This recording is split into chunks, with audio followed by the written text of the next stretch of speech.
യോശുവയുടെ പുസ്തകം 11-ാം അധ്യായം.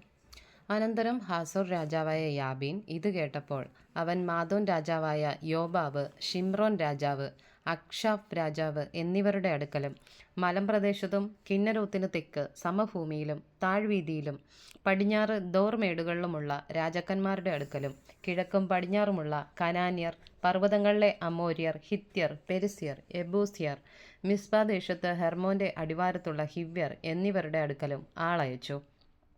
അവർ പെരുപ്പത്തിൽ കടൽക്കരയിലെ മണൽ പോലെ അനവധി ജനവും എത്രയും വളരെ കുതിരകളും രഥങ്ങളും കൂടിയ സൈന്യങ്ങളുമായി പുറപ്പെട്ടു. ആ രാജാക്കന്മാർ എല്ലാവരും ഒന്നിച്ചുകൂടി ഇസ്രായേലിനോട് യുദ്ധം ചെയ്യുവാൻ മേരോം തടാകത്തിനരികെ വന്ന് ഒരുമിച്ച് പാളയമിറങ്ങി. അപ്പോൾ യഹോവ യോശുവയോട്, അവരെ പേടിക്കേണ്ട, ഞാൻ നാളെ ഈ നേരം അവരെയൊക്കെയും ഇസ്രായേലിൻ്റെ മുൻപിൽ ചത്തു വീഴുമാറാക്കും. നീ അവരുടെ കുതിരകളുടെ കുതിഞ്ഞരമ്പ് വെട്ടി രഥങ്ങൾ തീയിട്ട് ചുട്ടുകളയണം. അങ്ങനെ യോശുവയും പടജനുമൊക്കെയും മേരോം തടാകത്തിനരികെ പെട്ടെന്ന് അവരുടെ നേരെ വന്ന് അവരെ ആക്രമിച്ചു. യഹോവ അവരെ ഇസ്രായേലിൻ്റെ കയ്യിൽ ഏൽപ്പിച്ചു. അവർ അവരെ തോൽപ്പിച്ചു. മഹാനഗരമായ സീദോൻ വരെയും മിസ്രഫോത്ത് മയീം വരെയും കിഴക്കോട്ട് മിസ്പ താഴ്വീതി വരെയും അവരെ ഓടിച്ചു. ആരും ശേഷിക്കാതെ വണ്ണം സംഹരിച്ചു കളഞ്ഞു.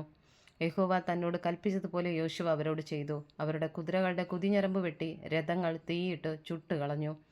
യോശുവ ആ സമയം തിരിഞ്ഞ് ഹാസോർ പിടിച്ചു. അതിലെ രാജാവിനെ വാൾ കൊണ്ട് കൊന്നു. ഹാസോർ മുമ്പേ ആ രാജ്യങ്ങൾക്കൊക്കെ മൂലസ്ഥാനമായിരുന്നു. അവർ അതിലെ സകല മനുഷ്യരെയും വാളിൻ്റെ വായ്ത്തലയാൽ വെട്ടി നിർമൂലമാക്കി. ആരും ജീവനോടെ ശേഷിച്ചില്ല. അവൻ ഹാസോറിനെ തീ കൊടുത്തു ചുട്ടുകളഞ്ഞു. ആ രാജാക്കന്മാരുടെ എല്ലാ പട്ടണങ്ങളെയും അവയിലെ രാജാക്കന്മാരെയൊക്കെയും യോശുവ പിടിച്ച് വാളിൻ്റെ വായ്ത്തലയാൽ വെട്ടി നിർമൂലമാക്കി കളഞ്ഞു, യഹോവയുടെ ദാസനായ മോശ കൽപ്പിച്ചതുപോലെ തന്നെ. എന്നാൽ കുന്നുകളിലെ പട്ടണങ്ങളിലൊന്നും ഇസ്രായേൽ ചുട്ടുകളഞ്ഞില്ല. ഹാസോർ മാത്രമേ യോശുവ ചുട്ടുകളഞ്ഞുള്ളൂ. ഈ പട്ടണങ്ങളെ കൊള്ളയൊക്കെയും കന്നുകാലികളെയും ഇസ്രായേൽ മക്കളെ തങ്ങൾക്ക് തന്നെ എടുത്തു. എങ്കിലും മനുഷ്യരെയൊക്കെയും അവർ വാളിൻ്റെ വായ്ത്തലയാൽ സംഹരിച്ചു. ആരെയും ജീവനോടെ ശേഷിപ്പിച്ചില്ല.